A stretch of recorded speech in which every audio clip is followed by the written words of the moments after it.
Les échecs sont plus des erreurs qui nous permettent d'avancer et de faire mieux demain. Bonjour, je m'appelle Mégane Suc et je suis fondatrice et dirigeante de l'entreprise Créa et je suis également incubée dans la promotion 5 de Coco Shaker. Alors Créa, c'est une entreprise qui propose des séances de médiation animale. Donc le but c'est de prendre en compte les effets bénéfiques que procure la relation humain-animal afin d'apporter un mieux-être à des personnes vulnérables. Donc ça va être pour les personnes âgées, pour les personnes polyhandicapées et d'autres personnes avec différents troubles cognitifs. J'ai deux mots en tête pour définir Coco Shaker. La première, le premier mot, ce serait de dire que le soutien en fait. Le soutien, de se sentir avec des personnes qui vivent la même chose que nous et du coup de se sentir soutenu et épaulé par d'autres. Mais je dirais aussi le mot difficile parce que ça remet quand même beaucoup de choses en question dans son projet et parfois c'est pas évident d'entendre ce qu'on nous dit. Donc il y aurait soutien et difficile. C'est pas un adjectif, pas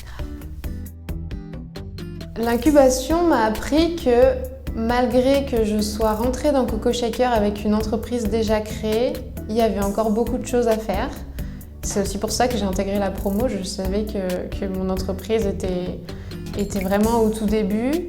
Et ça m'a appris aussi à quel point c'était important de ne pas s'isoler, mais de rester entouré. Parce que le problème dans l'entrepreneuriat, c'est que souvent on est un peu tout seul et on se dit qu'on peut régler tous ces problèmes tout seul. Et finalement, quand on croise d'autres personnes qui ont d'autres avis différents, des professionnels qui sont spécialisés dans différents domaines, ça nous permet d'avancer plus vite et mieux. Donc ça m'a surtout appris qu'il fallait être entouré. Je m'y attendais un peu, mais c'était plus fort que ce que je pensais. C'est qu'en fait, avec Coco Shaker, on a une deuxième famille. J'ai rencontré des gens incroyables qui avaient des valeurs de vie communes parce qu'on a tous cette volonté de changer le monde et de porter un projet qui a du sens. Et ce qui fait que ça crée des liens naturellement entre nous. Et c'est vrai que je trouve que la famille Coco Shaker, c'est quelque chose de très chouette. C'est qu'on m'a dit qu'il fallait se faire confiance parce que en fait, j'ai remarqué que la confiance en soi était un gros frein dans l'entrepreneuriat quand on l'a pas, ce qui est mon cas. Et ça m'empêchait de me rendre compte un peu de tout ce que j'avais pu faire, tout ce que j'avais pu créer. Et parfois, j'osais pas me lancer dans d'autres projets ou dans d'autres projets. Je me disais non mais je suis pas capable. Et qu'on m'ait donné cette confiance, qu'on m'ait dit que ce que je faisais c'était bien et que ça plaisait.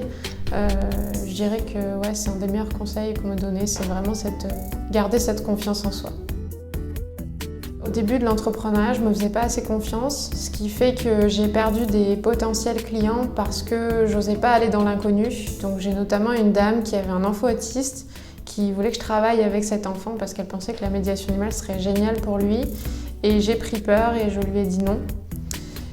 Pourtant, aujourd'hui, je travaille en hôpital psychiatrique, ce que je pensais ne jamais faire et ça se passe très bien. Et je suis contente d'avoir appris de cette erreur pour faire mieux aujourd'hui. Moi qui viens pas d'une famille d'entrepreneurs et qui n'est pas du tout dans le monde entrepreneurial, c'est une sacrée belle réussite de se dire que ça fait 1 an que j'ai fondé mon entreprise, que ça fonctionne bien, que les gens entendent parler de moi et que je fais quelque chose que j'adore.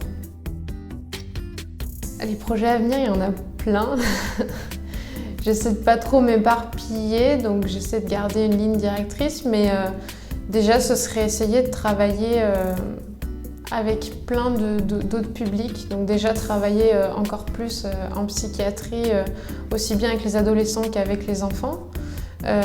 Essayer de travailler davantage dans le milieu du handicap puisque aujourd'hui je travaille beaucoup avec les personnes âgées et encore peu dans le milieu du handicap.